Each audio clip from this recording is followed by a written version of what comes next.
Have you known anyone who has had surgery and now has a new way to answer nature's call? Chances are they wear a pouch also known as an ostomy. We are the Ostomy Canada Society, the voice of people living with an ostomy in Canada. Our aim is to be a support to all those who are living with an ostomy and their families. Specifically, this means we can provide a program that trains volunteers to help new ostomates adjust to life with an ostomy. We are determined to influence public policy and obtain equitable ostomy funding across Canada.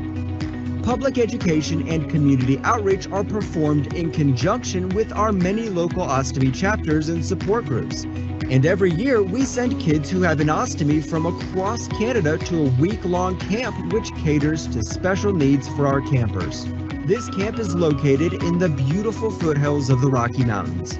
The Ostomy Canada Society is committed to provide education opportunities for individuals who have a permanent ostomy or have had bowel and/or bladder diversionary surgery by providing a post-secondary monetary award annually. In order to encourage RNs to pursue a career as a NSWOC, a nurse specialized in wound, ostomy, and continence, with a focus on ostomy care, we offer a monetary award to recipients through our Wound, Ostomy, and Continence Education Program Award. We also produce a pretty spectacular ostomy magazine, which features compelling and entertaining personal stories highlighting ostomates and their amazing accomplishments. Many important collaborations with other like-minded organizations are another hallmark of OCS's work. On October 2nd, 2021, as a part of World Ostomy Day, ostomates and their families and friends will walk, run, roll, slide, hop, dance, sashay, prance, bike, jump, strut, twirl, skip, chill, play cards, or whatever to raise funds during Step Up for Ostomy. Please make sure that anything you do needs to be done with public health measures in mind. This Across Canada virtual event will generate much needed funds to help us improve the quality of life for ostomates in every province and territory. Help us get our voice heard. Enroll or donate today at stepupforostomy.ca.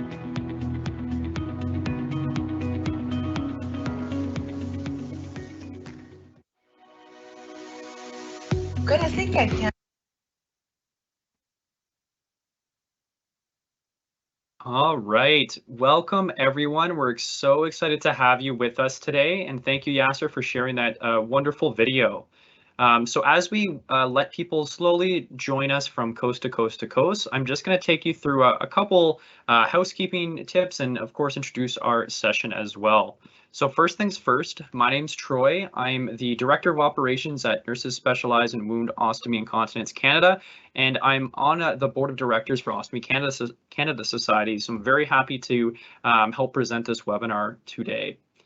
So as I was saying before, we're excited to welcome all of you from coast to coast to coast, and we're also excited to have maybe your family members, your friends, spouses, or anyone else in your circle of support as well. So welcome to all of you.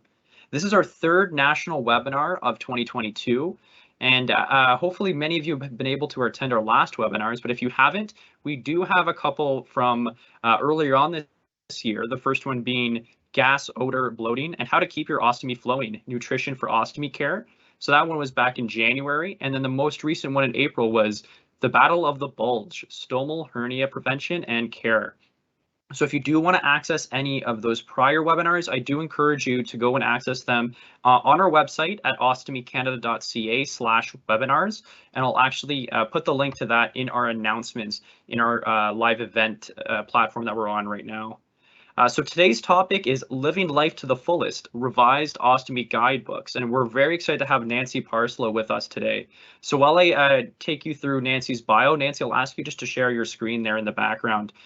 So in this webinar, our guest speaker, Nancy Parslow, is going to take you through what these essential teaching guidebooks cover, from what is a stoma to ongoing considerations for daily living, including skincare, activities, travel, sexual relationships, and more. So Nancy Parslow is a certified nurse specialized in wound, ostomy, and continence with a Master of Clinical Science in Wound Healing from the University of Western Ontario in London, Ontario, where she's currently a part-time faculty member.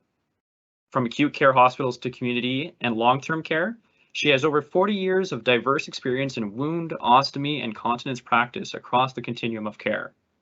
Nancy is a recent co-chair of the Research and Practice Core Program for nurses specialized in Wound, Ostomy and Continence Canada, and an academic advisor for the Wound, Ostomy and Continence Institute. And so a part of her role with NSWOC was to lead the development of these 3 new ostomy teaching guide booklets for ileostomy, colostomy, and ileoconduit, which just recently launched this year in 2022. So on behalf of Ostomy Canada, I want to say thank you so much, Nancy, for being with us today and for sharing your expertise. And I'll turn it over to you in just a second. Just a final reminder as well, we will be doing a Q&A portion at the end of this presentation. So this will run for about a half an hour or so, and we'll also have Q&A at the end. If at any point during the webinar you want to ask a question, you should see a little Q&A icon and tool in your Microsoft Teams toolbar there near where I guess it would just be underneath me or maybe above me, depending on what you see on your screen there. And I know that quite a few people did submit some questions beforehand, so Nancy's done her best to group some of those questions and include them in our presentation. So without further ado, I will pass it over to Nancy Parslow. Thank you, Nancy.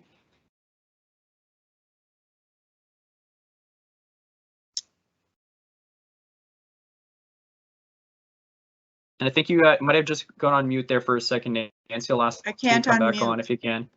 Oh, you're good to go now. We can hear you.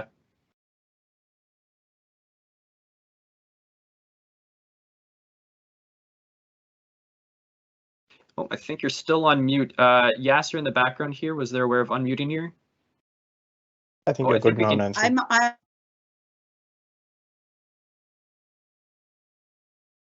I think you just went off again. Do you want to try one more time? There we go. You look like you're I'm on now, but now we can hear as you. I move my cursor, it goes off.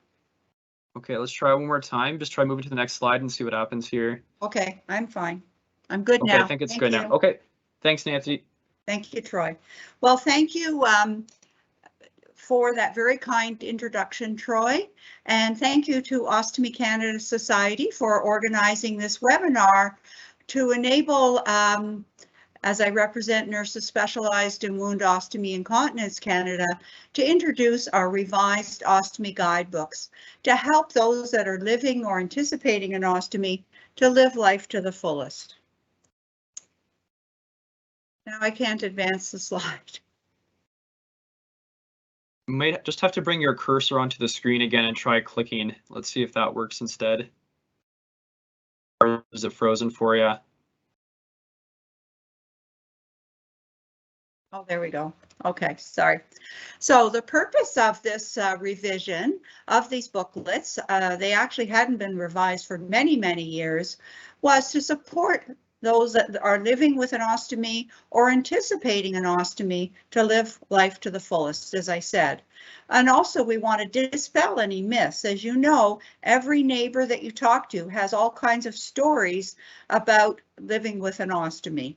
And there are many misunderstandings and misinformation. So we wanted to provide a current resource. And this resource is also for the friends, family, and circle of support for those who may be anticipating ostomy surgery and also for those who are living with an ostomy.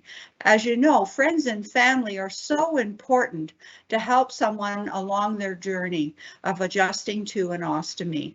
And they need the information too, so that they have a better understanding of what that person or loved one is going through. First, I thought we'd talk about the development process just briefly. Our team was made up of expert nurses specialized in wound, ostomy and continence from across Canada. We also had a dietitian who updated our diet section for each of the booklets, and a continence advisor nurse who was able to update the content on sexuality and intimacy. So you'll find that is a very thorough review in the booklets. We also had a medical writer and a medical illustrator who was able to update the illustrations for us.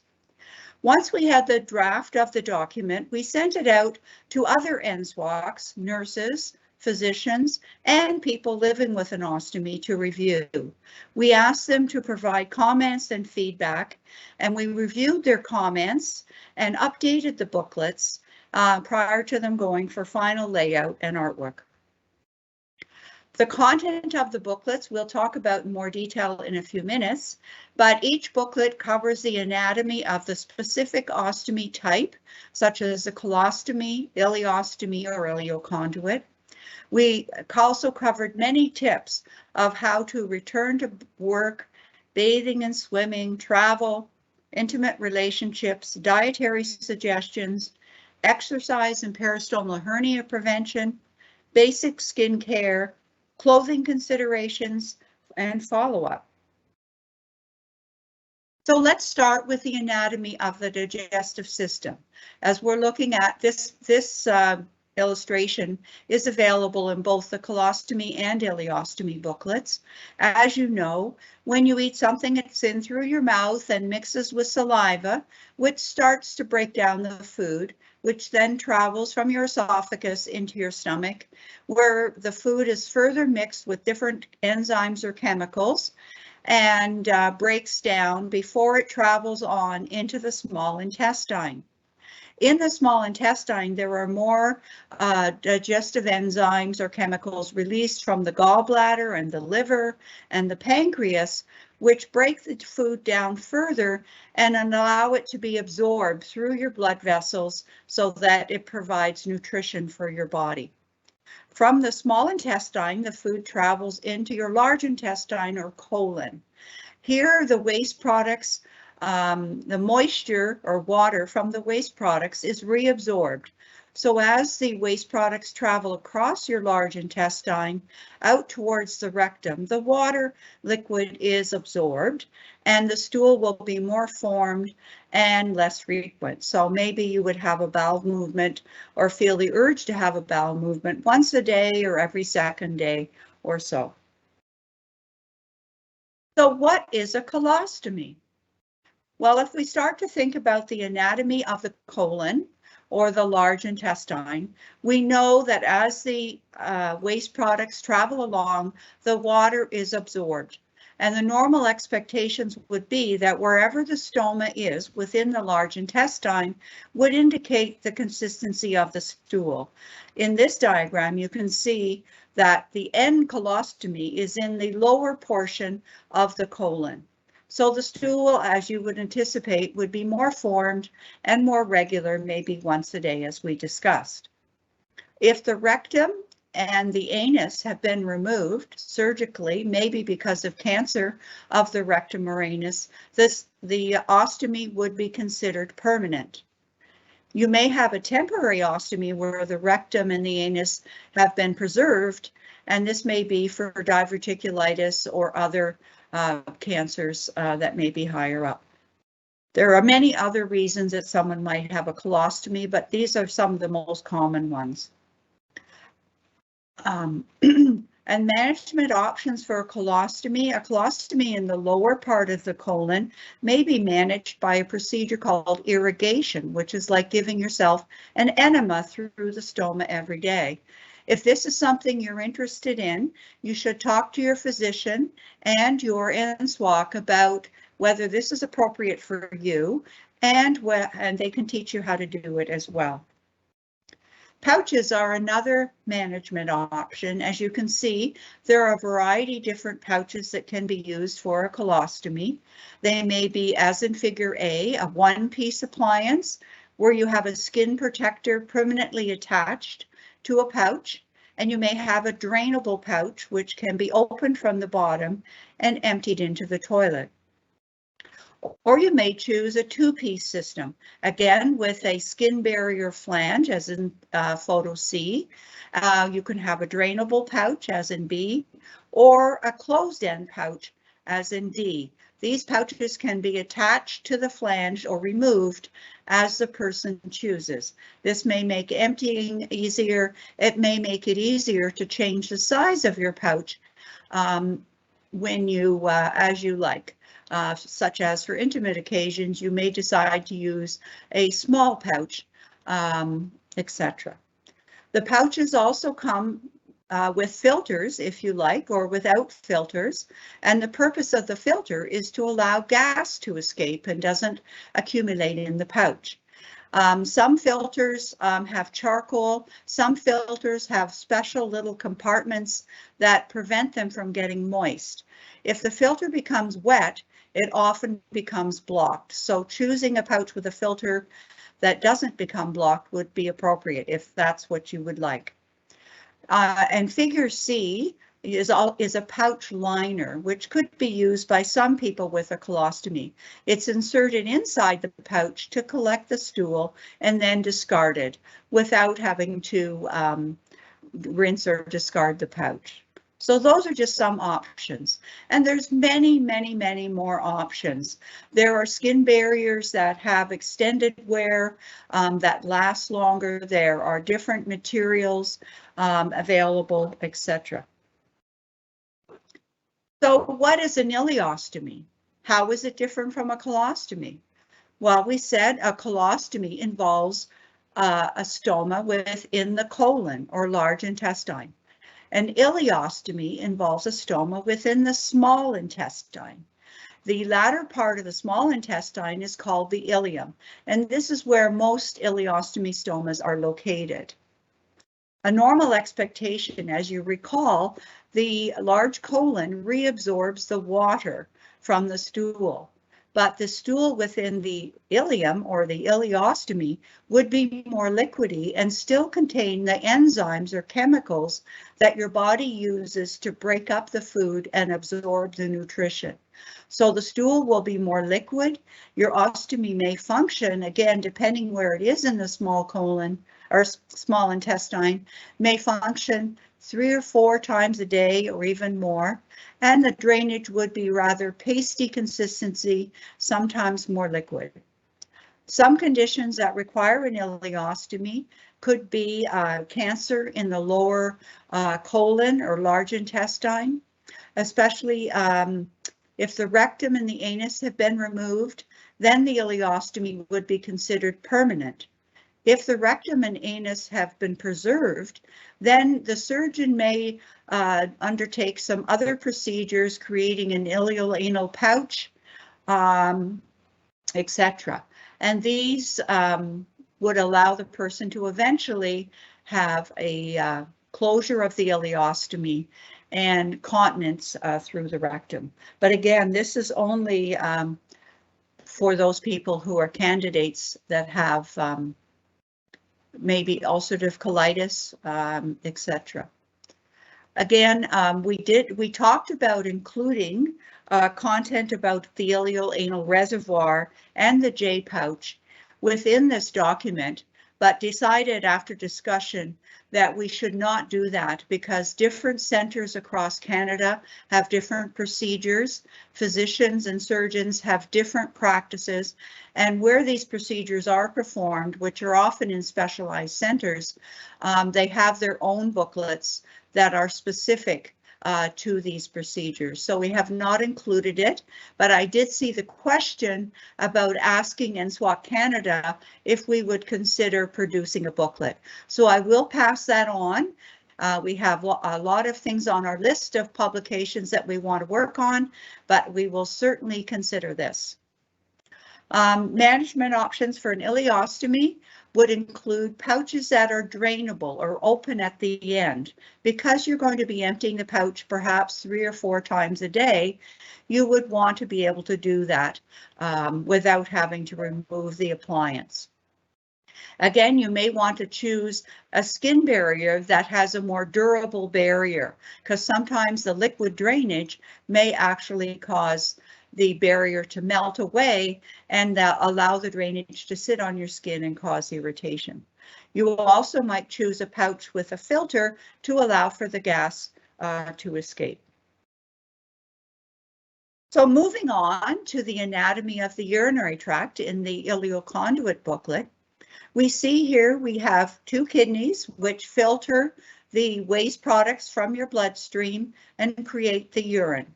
The urine then flows through your ureters down to your bladder where it's collected until you feel the urge to pass your urine, and then the urine is drained into the toilet through the urethra. Now, when I have a question. Is an ileoconduit also called an ileostomy? I used to have this question all the time, and it was a very common misunderstanding. An ileoconduit is not an ileostomy. If you remember, an ileostomy involves a stoma within the small colon, or within the small intestine, sorry, within the ileum in the small intestine, and an ileostomy drains stool. Whereas an ileoconduit is a specially constructed area that will help to take the urine out onto the skin. You can see here, you still have your 2 kidneys. The ureters come down and they bring the urine into this little piece of ileum. So what the surgeon does is he opens the small intestine and takes a small piece about 6 inches in length and separates it from the ileum. He then sutures the bowel back together so you have a bowel movement as normal. And this little piece of ileum is then closed at one end and the other end is put out onto your skin as the stoma. The ureters are transplanted into this little piece of ileum, so the urine flows through this passageway, out through the stoma, and into a collection device. Now, the urine will flow continuously, so a collection device is probably the best option. There are some more recent procedures that are being done in large centers that will enable the person to maintain continence. But again, we did not cover them in this booklet just for simplicity, and because ileoconduits are more common across the country. The common reasons that someone would have an ileoconduit would often be for bladder cancer. Pouching options for an ileoconduit are different from those pouching options for fecal stoma. You can see they have a drainage tap at the bottom, and the drainage tap allows you to open this and drain it into the toilet easily without having much difficulty. There's also 1-piece and 2-piece appliances, and the urostomy pouches can be attached to a drainage bag for overnight or for travel, so that you can get your rest and you can travel easily. They also contain a skin barrier, and they may be a 1-piece or a 2-piece system to allow you to change pouch sizes as you wish. So many questions that we received have to do with tips for living with an ostomy. So these are related to the sections of the booklet that I hope you will refer to for more in-depth information, because we could be here for a very long time tonight otherwise. So some common concerns about living with an ostomy are, how am I going to go back to work? How am I going to go to school, etc. And some things you might want to think about when going back to work is the type of work you're doing. Of course, if you're doing working in an office as opposed to doing heavy, maybe construction work or something, you may need to make some different changes to your work schedule. You want to think about how you can empty your appliance at work. You might want to take an extra change of clothes with you and an extra appliance with you in case you have a difficulty at work and there's a problem with leakage. You might want to talk to your manager about potentially having a private washroom. You might want to have a modified work schedule, especially if you're doing heavy work or you're outside in this hot weather. We also have lots of questions about bathing and swimming. Bathing, you can certainly have a bath or a shower. You can have a bath or shower with your appliance on or with it off. If you do decide to take your appliance off, just be aware that the warm water may stimulate your bowel to function, and you may produce stool or urine during the bath. But as long as you're prepared, it's fine. And then apply a fresh appliance afterwards. Of course, you can't remove your pouch every time you shower, especially if you shower every day. Swimming is also possible, And you don't need to cover the appliance with a plastic bag prior to swimming. That is another myth that is not founded on any reality, and it doesn't help to keep your appliance secure. Some people choose to put a waterproof tape around the edge of the appliance just for security. And of course, you'd want to empty your pouch before you go swimming, and remember to get out periodically to empty your appliance, depending on the type of ostomy you have. If you have a colostomy, you may be able to wear a smaller pouch during swimming activities. Some people wear a light lycra panty underneath their bathing suit just to keep the appliance flatter and less noticeable under their bathing suit. Also, picking a bathing suit that maybe has a bit of a pattern helps to conceal the appliance. And yes, you can travel. Some things that people need to think about, though, depending on where you're going, some of your appliances may not be available in other countries. So please, we suggest you take all of your appliances that you'll need for your trip with you, just to make it easier and to decrease your stress. If you're flying, it's suggested that you take your appliances with you in your handheld luggage in case your baggage goes missing, which seems to be happening a lot lately, especially at the bigger airports in Canada.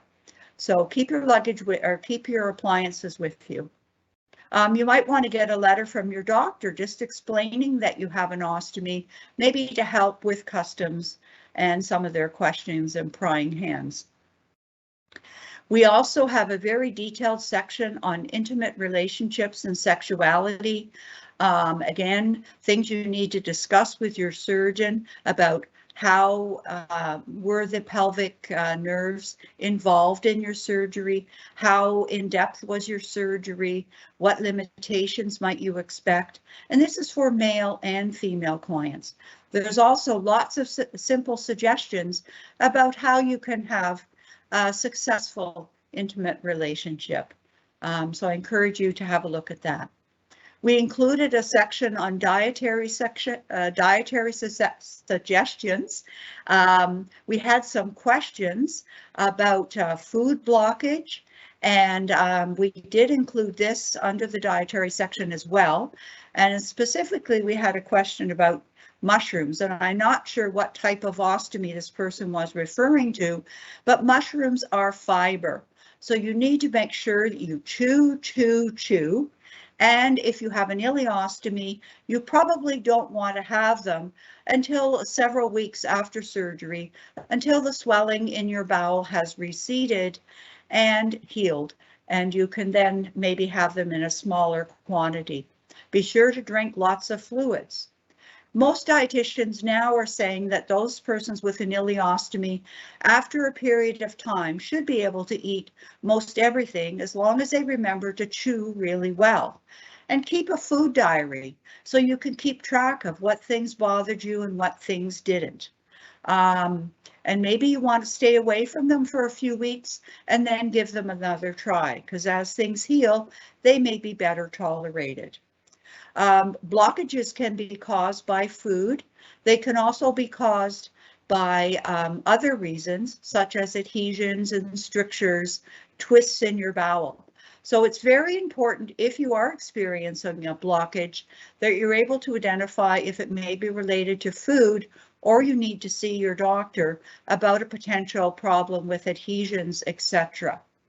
Dietary blockages may be relieved by relaxing, having a warm shower or bath, assuming a knee-chest position, drinking some fluids, eating light foods, maybe just some toast and tea, and rubbing your abdomen towards your stoma to see if the blockage will resolve.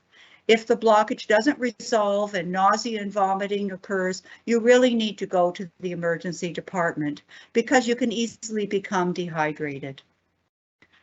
We also included a section on exercise and peristomal hernia, and I know that you have recently had a presentation on peristomal hernia, so I'm not going to go a lot into detail, but we did have a question about how to protect your abdomen and prevent a hernia when lifting heavy objects such as a kayak.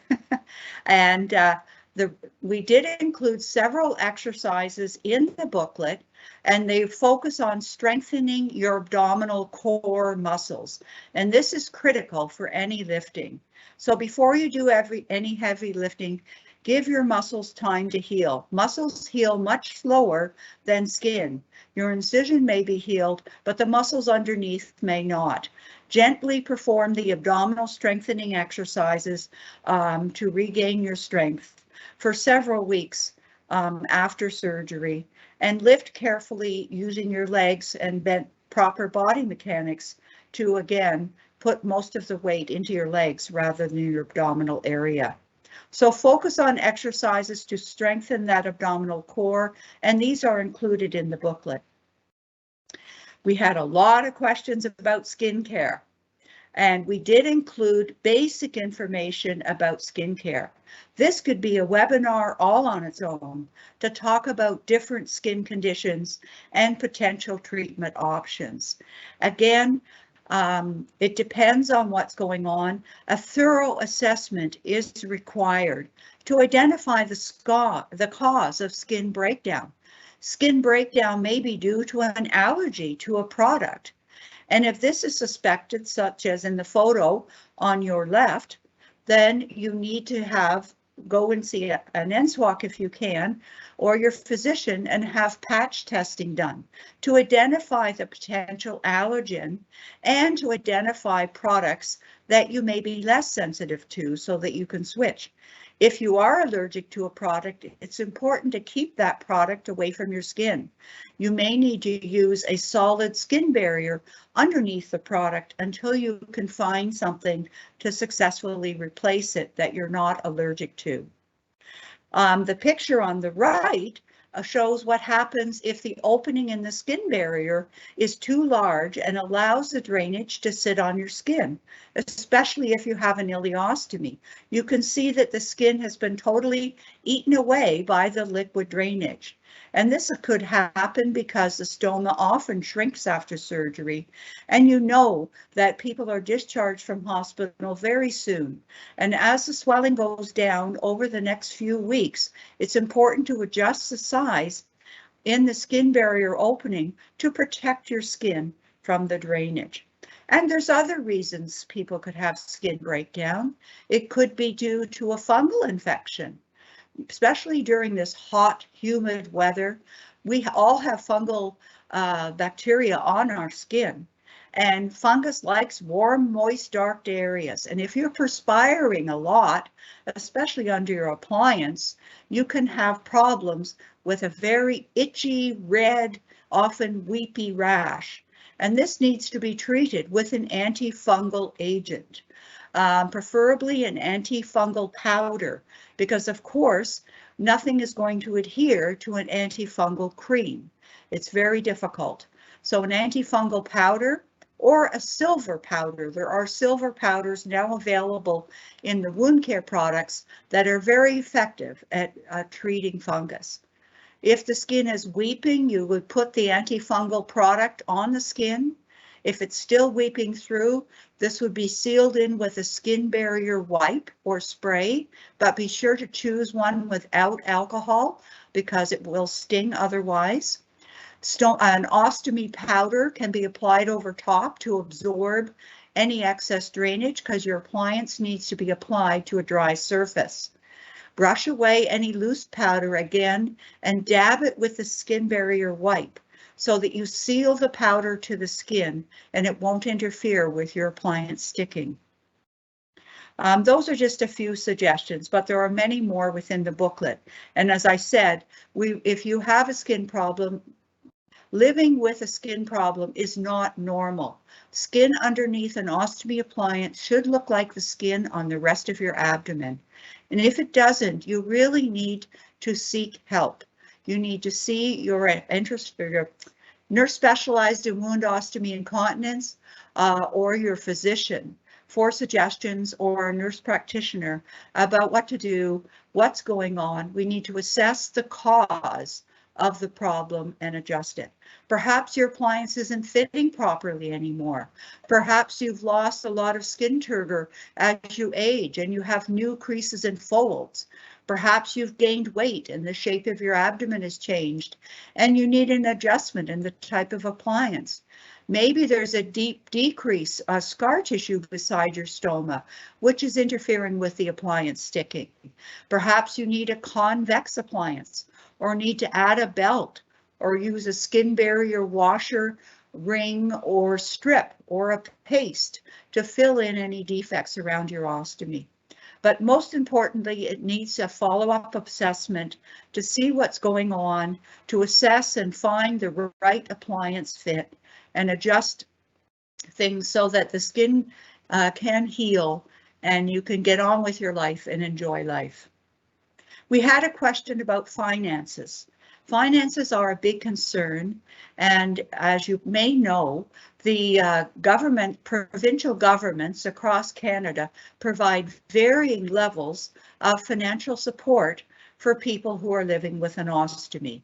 And as you might not know, that NSWOC Canada has been working very hard with the different provinces and their funding programs to increase the funding, as we recognize that the cost of appliances has gone up and up and up, and the funding has not.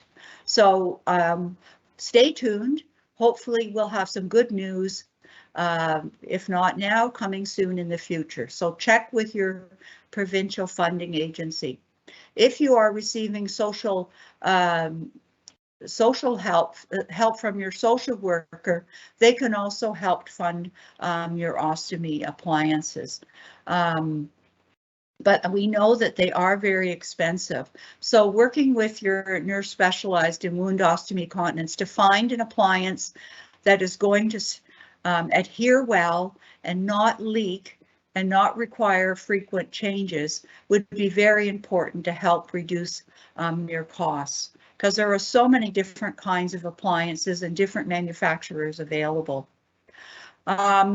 And follow-up appointment with your nurse specialized in wound ostomy continence and your surgeon is recommended. Some of the newer programs such as ERAS are recommend that you seek follow-up every 3, 6, and yearly thereafter, just to make sure that your questions are answered and that you're managing well with your ostomy and able to live your life to the fullest.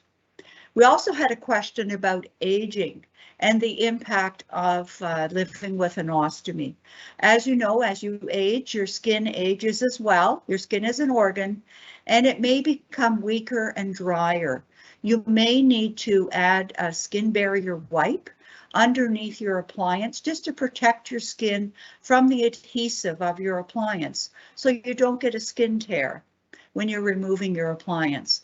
You may need to choose an appliance with a different type of skin barrier that isn't as aggressive, so that again, you're not risking damaging your skin. There are some newer skin barriers available that contain products that will help to maintain skin as it ages and help to prevent irritation. Also, as you lose turgor, new skin creases may develop and may cause problems with the appliance adhering. So we may need to look at different options for that. So follow-up is so important. So just as we close and allow time for more questions, I want to say thank you again to Ostomy Canada Society for your interest in featuring this webinar to talk about the revision of the ostomy booklets. And we're hoping that they will be spread far and wide so that people will have the information they need to live a full life. I want to thank our team of experts and all of those who took time to review and provide feedback. I know that some members from Ostomy Canada did review the booklets, and we thank you for that. We thank our medical writer, John Gregory, and of course, Troy Curtis for producing these booklets and facilitating this webinar. And I want to thank Nurses Specialized in Wound Ostomy Continence Canada for their support to redevelop these booklets. As we said, they were quite outdated and we really needed to update them. So we're grateful we had the opportunity to do that. And I also want to draw your attention to the web link on this page where you can access these booklets online. You can also download a printable form of the document. We encourage you to share this link with your family and friends so that they can better understand what you've gone through, what you're going through, what questions you might have, and they may help to answer them for you and provide some guidance and dispel those myths that we know are circulating widely about living with an ostomy.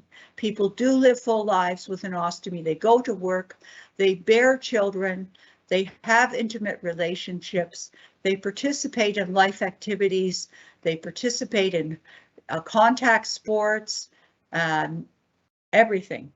So I wish you all the best on your journey. And now I would like to invite any additional questions or any that I may have missed, Troy. Thank you so much, Nancy. It is so amazing to have you share your pearls of wisdom. I know that was one of the messages that came in, is they're just excited to hear what you have to say, and it really was appreciated that you went through a lot of the questions that have already come in. We do have some more that have popped up here. So maybe I'll go through a couple. Let's start off with this here. So you already answered about where to get those guidebooks. Just to kind of elaborate on that, Ostomy Canada will be also putting those on the Ostomy Canada website. So in the announcements area for all participants, you should be able to see that we're going to be putting them under the books and resources section of the Ostomy Canada website. But I know that we'll be able to share that with Ostomy Canada members once it's actually up there. But for now, you can absolutely access them on the NSWOC website.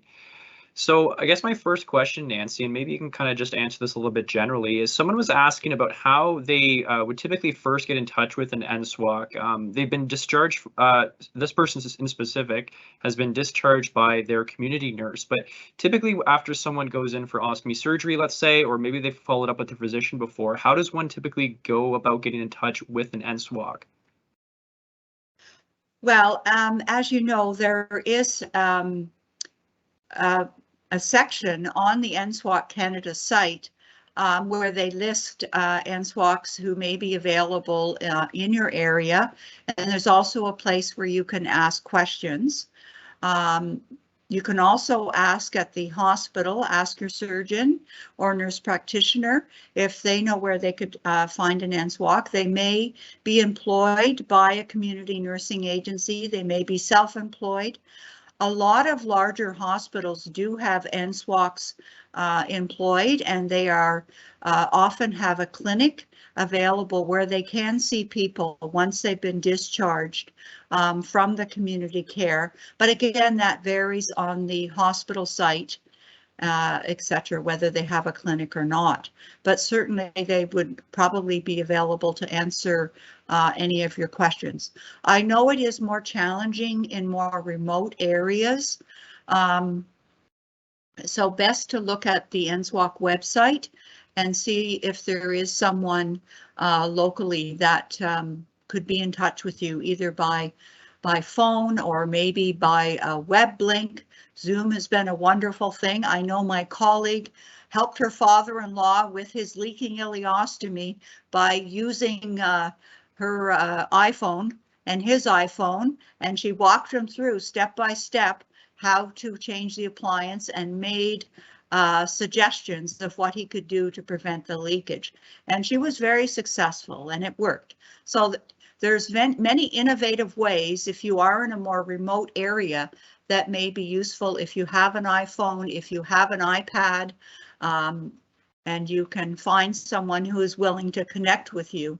Do you have any other suggestions, Troy? Yeah, so I was just going to touch on that. So that tool, if you haven't used it before, if you haven't seen it before, on the NSWOCC.ca website, under the Patients tab, there is a tool called Find an NSWOC.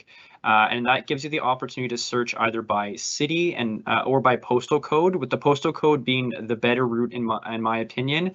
You can search within a certain distance from that postal code, and that usually helps. For example, someone who might be an NSWOC in Guelph, let's say, might not pop up if you search in Cambridge, Ontario, but it's a very close area, or again, a suburb of another city. So I recommend using the Find an NSWOC tool on the NSWOC site. I put it in the announcements area there.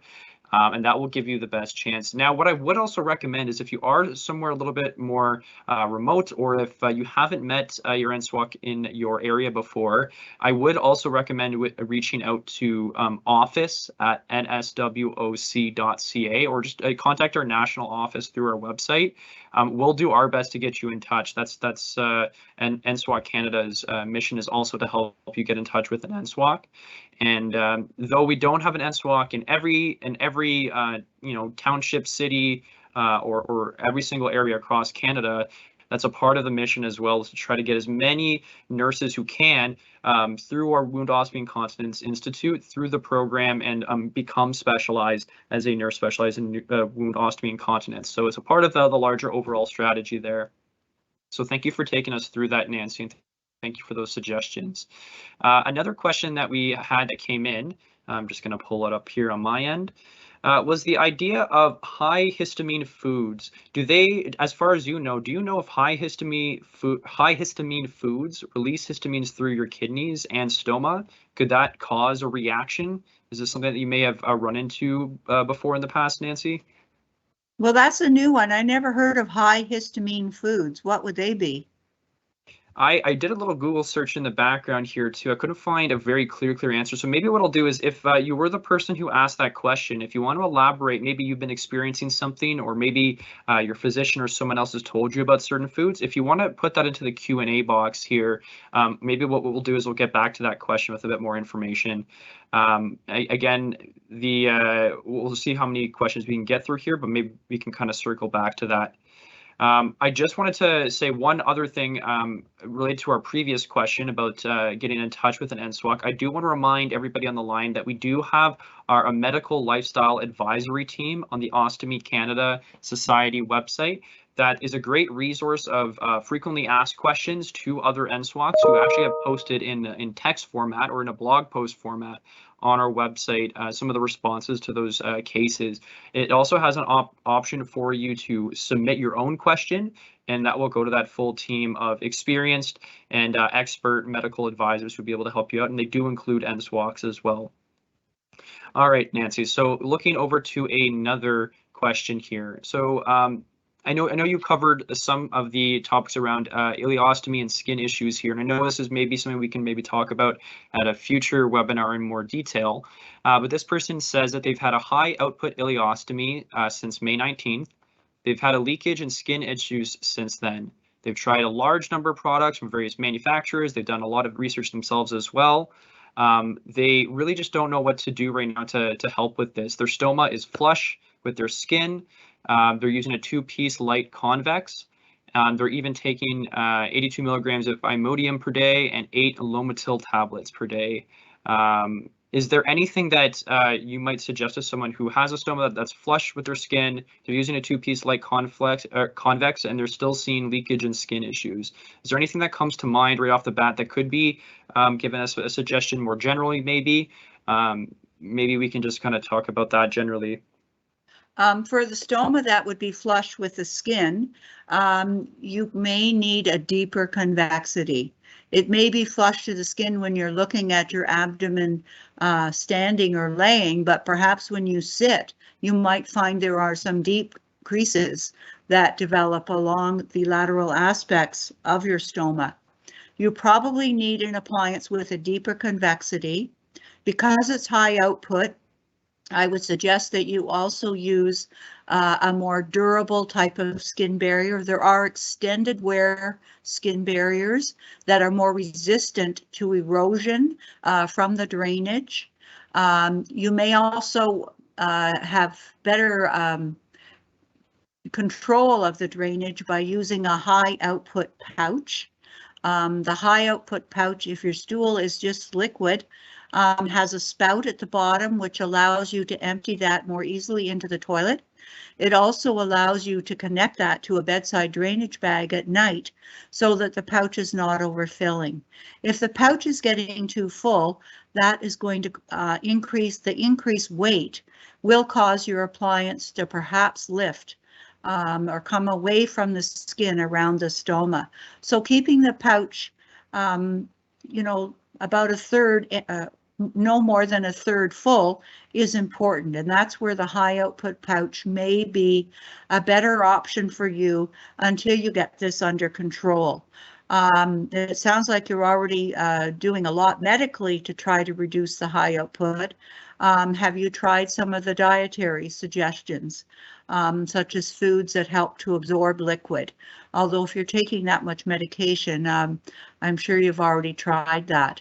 Things like bananas. Are you replacing your electrolytes? Because you're probably losing a lot of sodium and potassium through this high output, and you may need some electrolyte replacements, such as trace minerals. Sometimes coconut water might help, etc. But speak to your physician, speak to your dietitian. I would suggest a high output pouch, deeper convexity. Some pouches have some flanges have very deep convexity, and you may also find a belt. The addition of a belt may help to support the weight of the appliance and keep the appliance closer to your skin around your stoma. Barrier rings or strips may also be advisable instead of more paste. Barrier rings and strips don't melt out as quickly as the paste and may stand up better and help to fill in those creases and minor wrinkles that may have developed around your stoma as the swelling has gone down. Thank you so much for mentioning that. And kind of staying on the topic of diet here for a little bit, I know you were mentioning that as one of the considerations. This person asked, they've been having a lot of allergy type reactions to foods like onions, spinach, tomatoes. They've had a urostomy since Christmas Eve, and they're not sure if it's allergies. She does have food allergies like towards bananas, and she also has a latex allergy. It's not the products that they wear, as they wear a hydrocolloid against their skin. But do you want to maybe talk about either onions or spinach or tomatoes? How does that potentially affect a ileostomy? Well, food allergies vary person to person, and I'm not sure what kind of reaction this person is having to onions and tomatoes that constitute an allergy. Is it skin breakdown? Is it hives? Etc. And considering you also have allergies to other things, especially a latex allergy, etc., you may very well be allergic to certain foods. And the best thing to do is to keep a diary of what foods you're eating and what kind of reaction you're having. And I would work with your dietitian. If it's a skin issue, you may need to eliminate these foods from your diet if it's a true allergy. Thank you for mentioning that. A good idea with the diary as well. I know that was one of the recommendations there. So I'm just looking at a couple other questions that are coming in and keeping an eye on the time as well.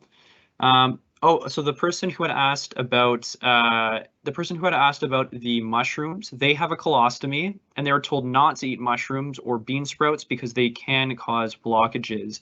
Now, I'm sorry, I can't remember off the top of my head your response to the mushrooms, but did you want to just briefly go over mushrooms again? People with a colostomy should be able to eat everything. The issue with bean sprouts do expand with moisture, but they shouldn't cause a blockage in a colostomy. If someone with a colostomy is having a food blockage, they need to chew their food really well, including mushrooms, and drink lots of water so that the stool is not hard and constipated. You shouldn't be having food blockages with a colostomy.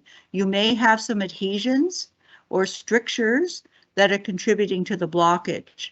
And in that case, you may need to eliminate high fiber foods just because of the strictures. But that would be something to discuss with your surgeon, because perhaps there's something that they need to do with these strictures or adhesions, and the dietitian, because you may need very specific dietary alterations. But mushrooms and bean sprouts shouldn't bother a colostomy. You should be able to eat everything, but you still need to chew well. And, you know, don't eat whole nuts and things like that. You may end up with diverticulitis, but chew well. Thank you, Nancy. And from one of the previous questions there, the person who had tried all those things, did their own research, they said they had tried everything except for the deep convex. So thank you for, I guess that's a new option there. So thank you for that suggestion, Nancy. I'm seeing a couple other questions that have come in here. This person says that they react to phosphates. Do you know anything about phosphates or any reactions that might be associated with phosphates? Are you thinking of phosphates in soap? I'm not sure what you're referring to. Dietary phosphates? Yeah, I guess this would be, I'm just looking into it as well. So I have to educate myself on a little bit more too. If the person who asked that, if you just want to reply to yourself there, just letting me know if there's something specific that contains phosphates, just to expand a bit on that. So this person was just expanding on their previous question about the histamines and the allergic reactions potentially, was that they get hives around and flushing around their stoma, and they've never seen that before getting their stoma. So that's why they're particularly taking note of that. So I know you already kind of mentioned as well to keep your food diary, to consult your dietitian as well. But that sounds like maybe something that you've already mentioned there, Nancy. Is there anything else you wanted to add to that in relation to the hives and flushing around the stoma? Oh, sorry. Maybe the question is about, is taking antihistamines okay? Yes, it will help to settle down the itch from hives. But if you have hives under your ostomy appliance, it sounds like an allergy. And so you need to determine what you are allergic to, because all the different appliances have different ingredients, and some adhesives may cause a more allergic reaction than others. And additional, like cleansing products, barrier wipes, pastes, they can all cause allergic reactions. And you need to see somebody who, a specialist such as an NSWOC, to do some patch testing and try to figure out what it is you are allergic to.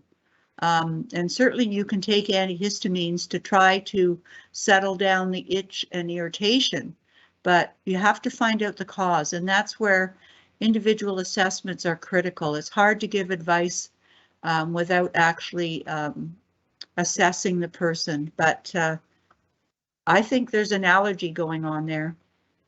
Okay, well, thank you for that suggestion, Nancy. So I see that we're getting towards the end of our time here. So I want to slowly kind of wrap up here. And first by, again, thanking you, Nancy, so much for going through this today, for taking the time to present, and of course, to be answering so many of these questions.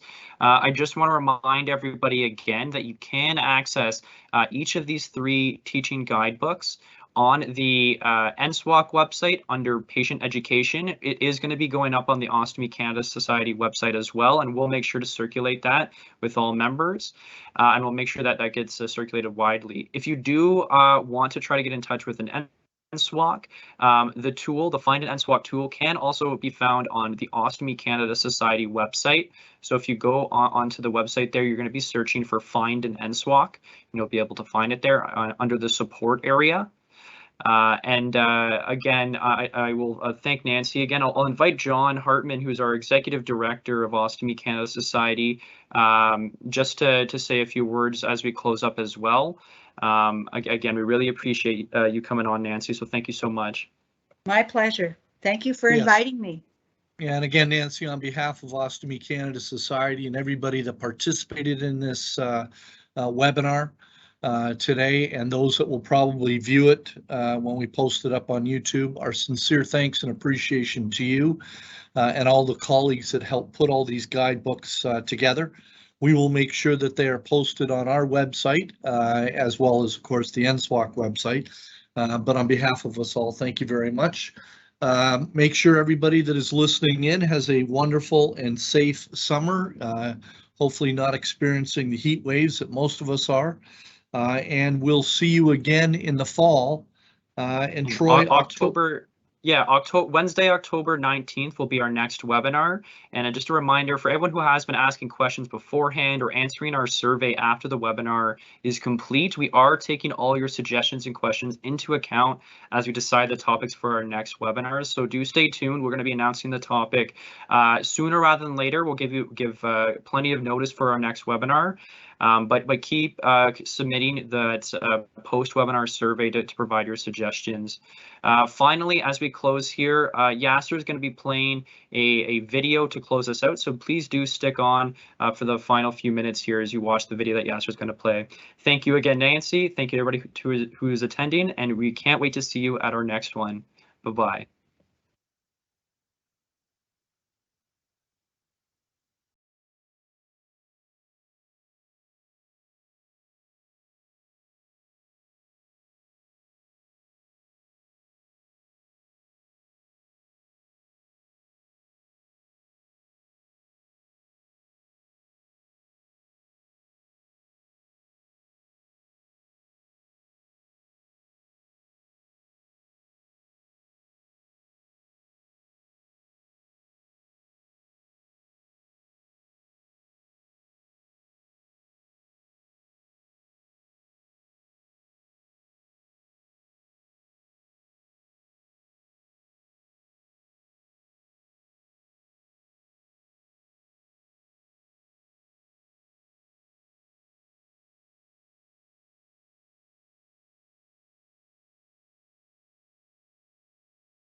Hi everyone, sorry about that. It's just we're just having a couple of technical difficulties here. What we might do is we'll share the Have you known anyone who has had surgery and now has a new way to answer nature's call? Chances are they wear a pouch also known as an ostomy.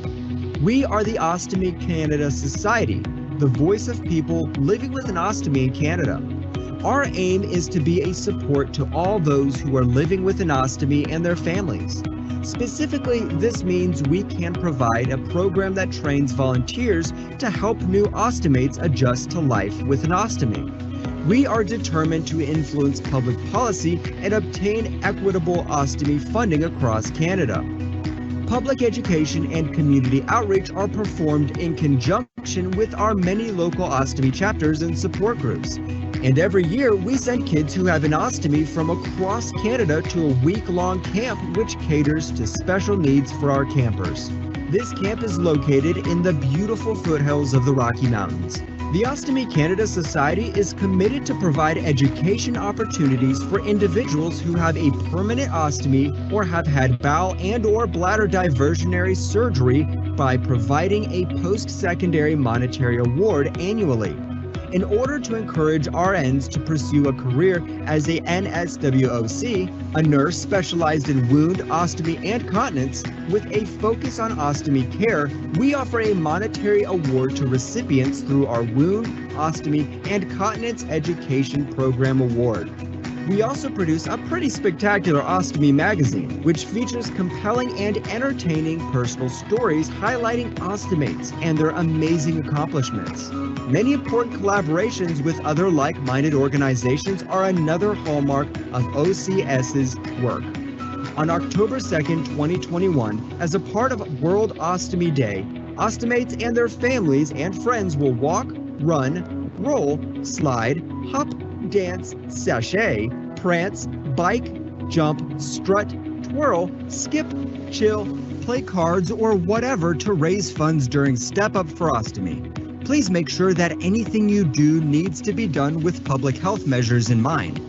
This Across Canada virtual event will generate much needed funds to help us improve the quality of life for ostomates in every province and territory. Help us get our voice heard. Enroll or donate today at stepupforostomy.ca.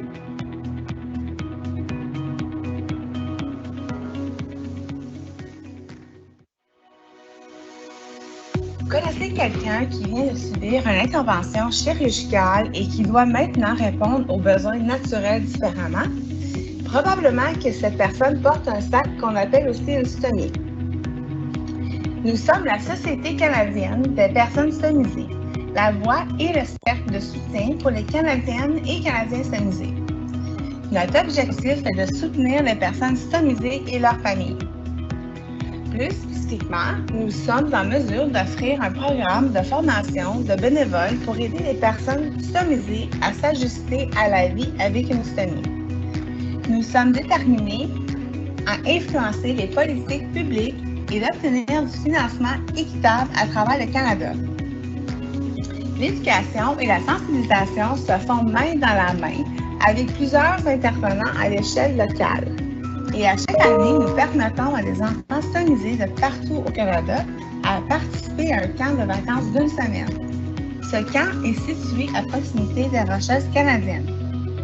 La Société canadienne des personnes stomisées s'engage à fournir de la formation aux personnes stomisées et personnes ayant eu une chirurgie de dérivation intestinale en octroyant annuellement une bourse d'études postsecondaires. Afin d'encourager les infirmiers et infirmières à poursuivre leur carrière en tant que ISPSC, infirmières spécialisées en plaies, stomie et continence, nous offrons une bourse monétaire par l'Institut d'enseignement en plaies, stomie et continence. Nous offrons également une revue pour personnes stomisées qui contient des articles et des récits intéressants par des personnes stomisées qui ont relevé le défi avec succès. Un autre élément du travail de la Société canadienne des personnes stomisées est de collaborer avec plusieurs autres organismes qui ont des missions qui concordent à la nôtre. Le 2 octobre prochain, faisant partie de la Journée mondiale des personnes stomisées et leurs familles et amis pourront marcher, courir, rouler, glisser, sautiller, faire du vélo, jouer aux cartes ou toute autre activité afin d'amasser des fonds durant Agissons pour les personnes stomisées. Assurez-vous de suivre les consignes sanitaires en place dans votre région. Cet événement virtuel nous permet de générer des fonds essentiels pour améliorer la qualité de vie des personnes stomisées dans chaque province et territoire. Aidez-nous à se faire entendre. Participez ou faites un don aujourd'hui à agissonspourlespersonnesstomisées.ca.